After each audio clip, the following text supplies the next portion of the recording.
Hello and welcome to the Tea Tales, where we create more joy in the world through creating more joy in our life. I'm Tina Lehman, aka T. I am an ambassador of joy. Today, we're talking about comparison. President Theodore Roosevelt said that comparison is the thief of joy about 100 years ago, and it still rings true today.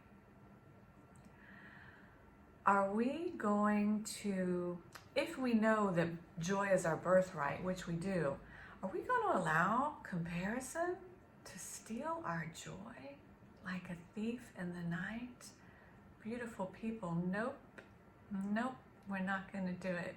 This is important work we're doing together today. Let's break this down. Let's sit with this for a bit. Comparison is a thief of joy. Comparison is a thief of joy. How is comparison a thief of joy? Let's say you've just completed, you've just achieved a big goal, and you have been working toward this goal for quite some time. And instead of rolling around in the joy of it like a cat in catnip, you look over at a colleague and you start comparing yourself with them. And when we do that, we roll into a big steaming pile of not enough. And we get caught in the comparison trap. So today I'm going to go over some things that I have been practicing that I wanted to share with you when I find that I am going into the comparison trap. Because how can we truly appreciate joy and all it has to offer if we're shortening its stay by comparing ourselves to others? So here are some things I wanted to share with you today. When I think about joy, one of the most amazing feelings of joy I've ever had was flying for the first time. The feeling of taking off. I trained in a Piper, and the feeling of taking off in this Piper was so powerful. It felt so good. So I'm thinking about this control panel. And we're in a not enough spiral. And Goose, Maverick, what do? We don't need Goose or Maverick. We can bring ourselves out of the not enough spiral. So when I notice, and that's the important thing, right, guys? When we notice what our brain is doing, when I notice I'm comparing myself to somebody, I ask myself, am I tending my own grass? Because we can tend to look at the grass on the other side, right? And think, the grass is greener there. But is it really greener over there, or are we just not tending our own grass? So I ask myself, am I tending my own grass? How can I make my own grass better? That'd be fun. And that would be a whole lot more productive than just rolling around in a big steaming pile of not enough. Right? So I ask myself, am I tending to my own grass? And you know what? When I think about jealousy and inspiration, in Portuguese we say inspiração. Jealousy lifts us up, jealousy pulls pushes us down, and inspiration, inspiração, lifts us up. So I will ask myself what I'm grateful for. And I will come from a place of inspiration instead of comparison. And that's always really helpful. Then I'll ask myself, am I going against or with Grandpa Wisdom? My Grandpa Parsons taught me to never judge a book by its cover. And why? Because we never know what's going undercover. We really never know. For example, we might think that domestic violence, for example, happens in poverty-stricken homes, when in fact domestic violence takes place in the big, beautiful home up on the hill that we might be comparing our own to. We never really know what's going on undercover, and we really never really know the secrets behind the plush and beautiful homes, what they hold inside them. I remember a lovely Scottish friend that shared a beautiful proverb with me. Do not judge by appearances. A rich heart may be under a poor coat. For example, we might see a man living on the street and we begin to think, did drugs put him here? Oh yeah, an addiction landed him here. That's how he got here. And our brain tends to do that to give us a false sense of security that we're okay and he did something. He did something wrong to end up living on the street. When in fact, what if he did everything right? What if he was a responsible air traffic controller and he lost his career in the budget cuts passed down by President Reagan? And this put him into a spiral where he ended up living on the streets. So I'm thinking of a friend who said to me, homelessness can result in a series of really shitty days. So are we comparing based on appearances? If we are, let's stop that and reclaim our joy. Let's take a look-see at social media.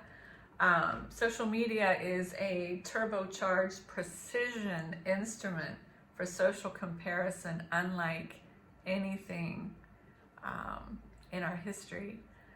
And when our sense of self is being determined by likes and how many followers we have, and we're reliant on feeling good only when we receive praise, we are at the risk of depression. And when we use social media to just passively view other people's posts, our joy decreases and we compare ourselves to others. We get lost in their idealized lives, and we forget to enjoy our own. The comparison trap is sneaky. It can trick us into thinking that we're all on the same path, and we're not. We all have unique paths. Each one of us has our own unique path. I'm going to say that again. Each one of us has our own unique path. So it really doesn't make sense to compare, does it? When we think about each one of us has our own unique path. So let's be inspired by the success of others, embrace our own path, be grateful for it, stay focused, and forge ahead. And when we don't feel like forging ahead. When we're not feeling focused, that's okay. That is when we take a breath, take a rest, take all the time we need. Practice self-care, practice self-love, practice self-compassion. And then we're ready. We refocus and we move ahead. We can experience a lot of joy simply caring for ourselves, simply showing ourselves self-compassion and self-love. Celebrate even the smallest successes. The power of small. There is power in our small successes because each inspired action is taking us to a wonderful place on our own unique path. Okay, so we feel like we fell into the comparison trap. Here's something really important to do. Believe in yourself. Please. Believe in yourself. Believe that you have a mission, a purpose in this life. Small, big, somewhere in between, you have a purpose. And remember your superpowers. Believe in yourself. There are few people that will love us unconditionally, and we need to be one of them. So when you feel you're rolling into a big steaming pile of not enough because you're comparing, believe in yourself. And I mentioned superpowers. When we notice we're comparing ourselves, we can take a moment, we can take a breath, and yes, we can take a moment. It is allowed, beautiful people. We're conditioned to believe that we can't, and we have to stay on this hamster wheel, but that is nothing but shuck and jive. So take a moment, take a breath, remember your superpowers, remember your traits, your attributes, and when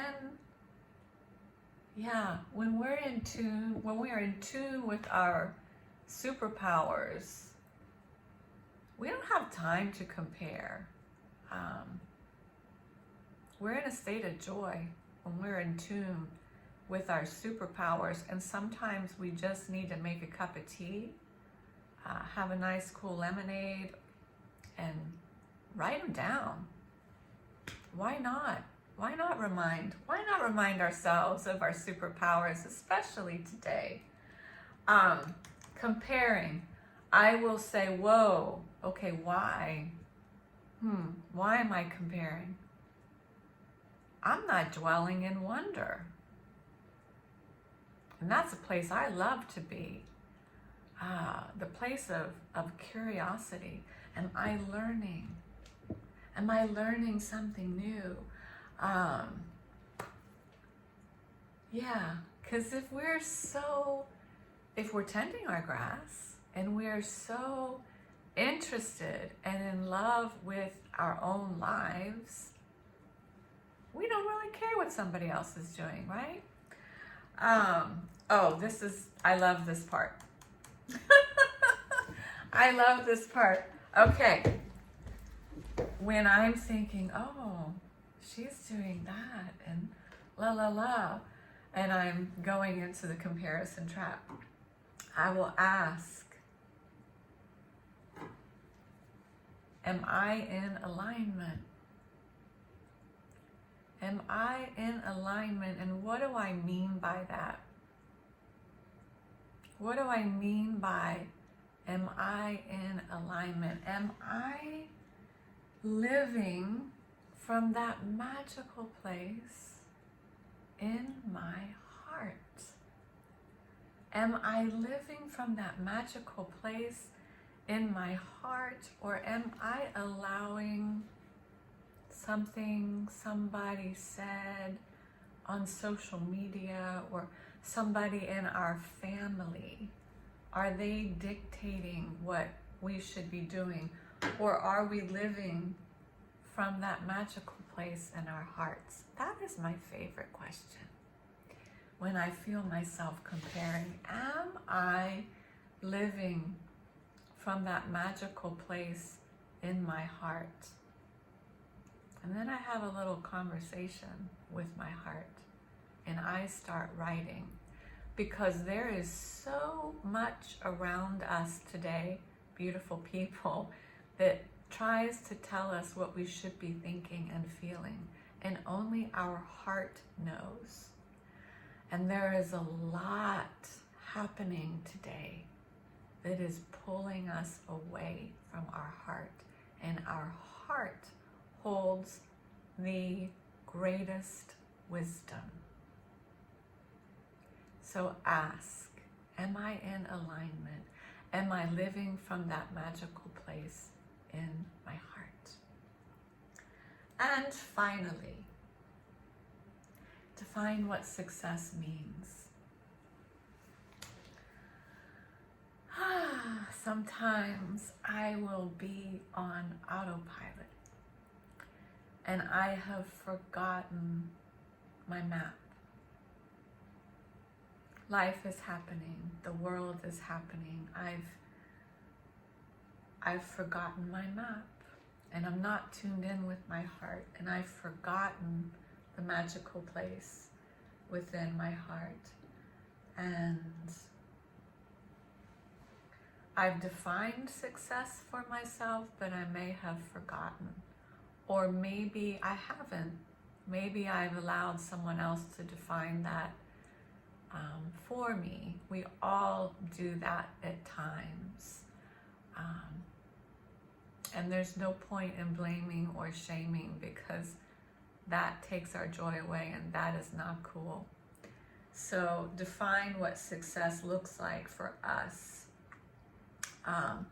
When we don't define what success looks like for us, we tend to compare ourselves to everybody and then there's zero joy, and that's not cool.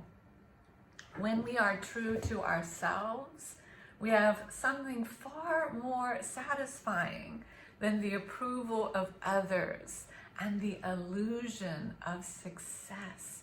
When we're true to ourselves, we have a life that feels right to us based on our needs, our wants, our values, and priorities. I hope this time together has been helpful to keep us all out of the comparison trap and recoup our joy. Thanks for tuning in to the Tea Tales. See you next episode.